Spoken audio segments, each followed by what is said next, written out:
So, Mike got possessed. It's a new experience for me, honestly. Also, I think that we're going to have to deal with Skinny soon. He destroyed a van the other day that was carrying supplies out to us, and I'll get to that later on, though. I actually learned a lot from the spirit that possessed Mark before it left. Oh, yes, it left.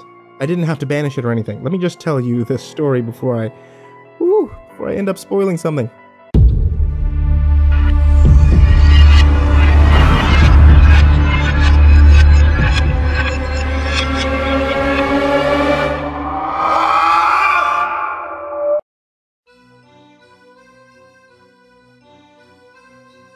The day after the tall man incident, referring to part 6 for more information on that, Mark started acting funny. But like, in a good way, in my opinion.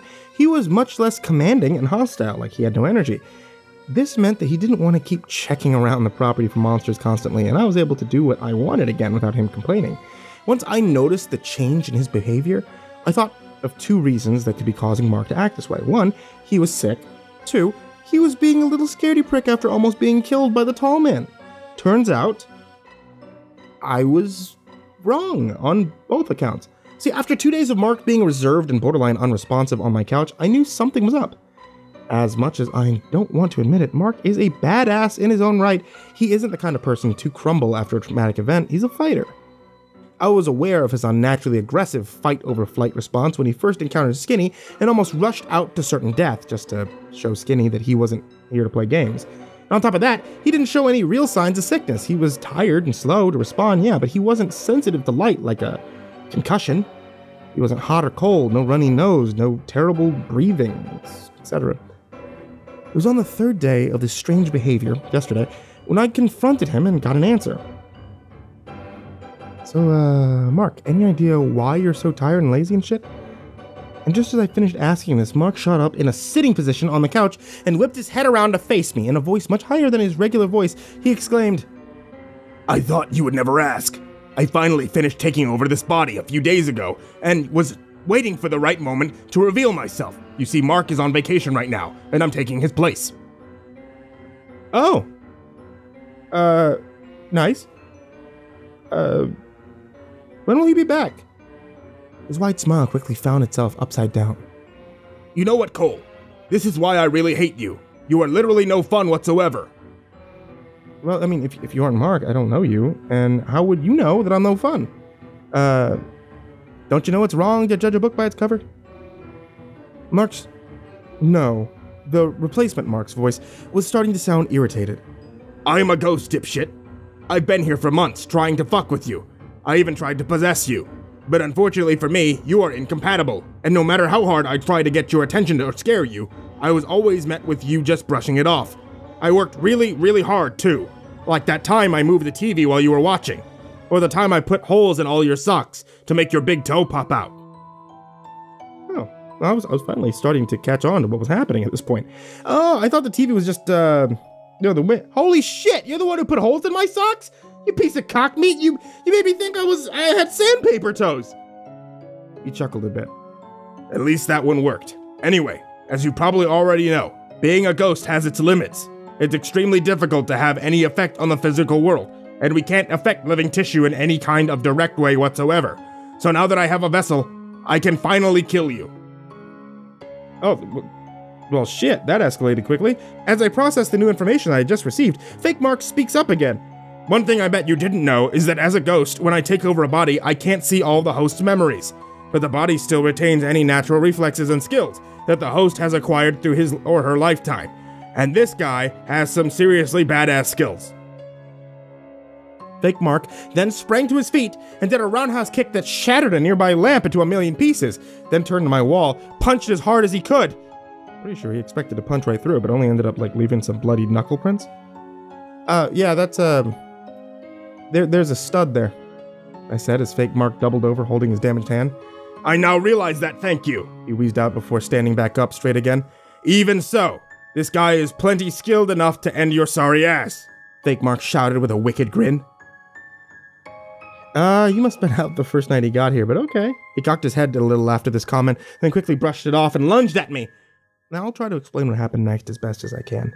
As he rushed me, he threw a right-handed jab at my head. I countered this by hooking my arm over the inside of his shoulder with my left arm as I ducked the punch, and put my right between his legs so that I could lift him off the ground, and then did a fireman throw, which basically means that I tossed him into the air and subsequently slammed him back onto the ground by exploding back up into a standing position and releasing my hold on his legs while still keeping a strong grip on his shoulder.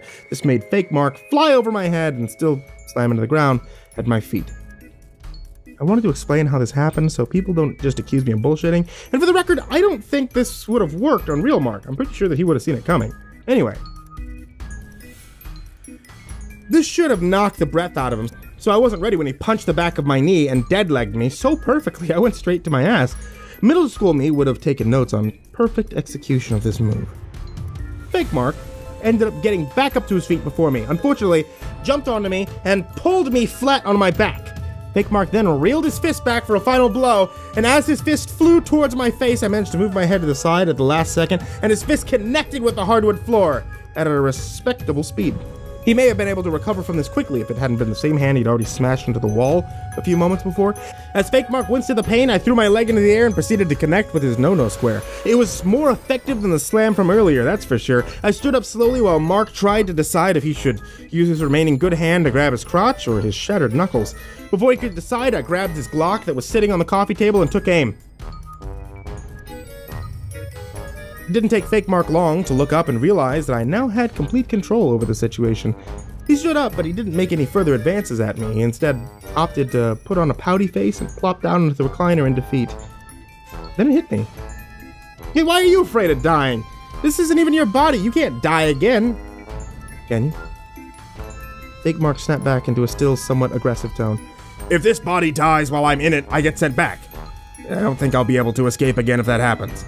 Why are people always so vague when I ask any questions? Escape from where? That's an important detail. I fully expected Fake Mark to snap back again, but all he did was look at me in the eyes and mumble, "Hell." The absolute terror on his face seemed genuine. Usually I try to stay respectful and patient with someone in an emotional state like that. Unfortunately for Fake Mark, he wasn't a person, he was a ghost that was possessing my, acquaintance? And I didn't really appreciate that very much, so I continued with my questioning. How did you escape the hell for the first time? Fake Mark was surprisingly cooperative now. I found a gateway and walked through it, ended up in this land. I think there is some sort of portal to hell around here. It seems that most ancient creatures that come through instead of regular spirits. Only thing I can figure is that they were banished to hell only to be let back out into this location. Oh. Damn, I was expecting like a badass story about a battle with the devil, not an actual possible cause for all the crazy shit that's going on. Alright, well, you seem to know your shit. Why do I get the idea that you know more about hell and monsters than the average lost soul? I was a preacher in life. What? Then why were you in hell? Because I studied the occult in my spare time and skimmed out of the donation bowl. Oh, that makes sense. Guess God is cheeky like that. But what makes you think that all the weirdos in those woods come from a portal to hell? Fake Mark then started speaking in a more relaxed and confident manner. Not all beasts out there come from the portal. Actually, most of them don't. Just some of the particularly nasty ones. You met one the other day. I think you called him the Tall Man. He is a recent immigrant. I think he got banished in the 70s by some monster hunting group. He was one of the more average ones, but you already know the most powerful one, don't you? At this, Fake Mark started grinning. He was right. I knew exactly who he was talking about. It's that Chuck Hulu guy that the Chosen worship, isn't it? Fake Mark's grin transformed into a grimace. Holy hell, Cole, I seriously fucking despise you. It's that thing you call Skinny. Cthulhu was a cosmic entity from another plane of existence, separated from hell. Skinny, on the other hand, is absolutely a product of hell. Oh. So he's a demon, then? No, not a demon, but an amalgamation of at least a few other creatures that I'm pretty sure old Lucifer created himself. If I had to guess, Lucy's planning to take over the mortal plane and is throwing some creatures out here to test waters before his final assault. Shit. Well, that isn't good. I might be on his bad sense since I keep mooning Skinny. Also, did you know what Skinny is? No. But I do know that he doesn't seem to be able to enter a home without being invited in. And when he takes the appearance of something, whether it be a sumo wrestler or a baby rabbit, He maintains the same weight and strength as his regular form. Huh. And do you know how he stays the same weight? Because I once saw him spying on a squirrel, only to snap the giant branch that he was perched on under his weight, then proceed to shred the trunk of the tree with his tiny squirrel claws, until it fell out of frustration. I remember that tree. I thought it had been attacked by a family of 6-legged beavers. The ones that lived down by the creek, but I guess I was wrong. Alright, it's beginning to seem like Fake Mark was a serious asset when it came down to knowing about the stuff around here. Also, I'm curious about what different monsters make up Skinny. If any of you have any ideas, feel free to comment, because I'm pretty clueless as of right now. The invitation thing is from vampires though, isn't it? I don't know if that sounds too cliche to be true. Anyway, anything else you want to get off your chest, preacher man? Guess I hit a nerve with that question. Fuck you! I am a woman! I am tired of you being so damn clueless! What? I didn't know that women preachers were a thing! Again, poor choice of words, Cole. That's it, I'm leaving! They're practically screaming at each other at this point, which is, in hindsight, is really unnecessary. Okay, but to be fair, you don't look or sound like a girl in Mark's body, and all I ask is that you answer one more question. Fine!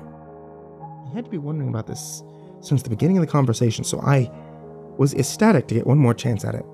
You said I was incompatible for you to possess me. Why is that? At this, Fake Mark took on a serious expression. It means you are either a descendant of some saint, or some godly power favors you. Or maybe. No, that couldn't be. And with that, Fake Mark seemed to pass out. Guess it was the spirit leaving his body.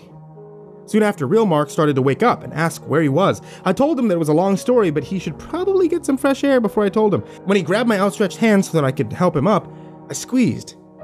While he yelled in pain, I calmly told him, "You owe me a new lamp." And that's all for Mark's possession. See, he actually took the news pretty well. I think he's been possessed before or something. I kept the part about me being incompatible to myself, not really sure why. It just didn't seem like something that I should share at the time. Things are heating up around here. Something big's gonna happen soon, and when the information that we got of the spirit preacher lady, it's starting to look like me and Mark can't do this on our own. I think he called in backup, but he won't actually tell me for sure. He just keeps looking out the window a lot. I'll update again soon. This is Cole. Signing off.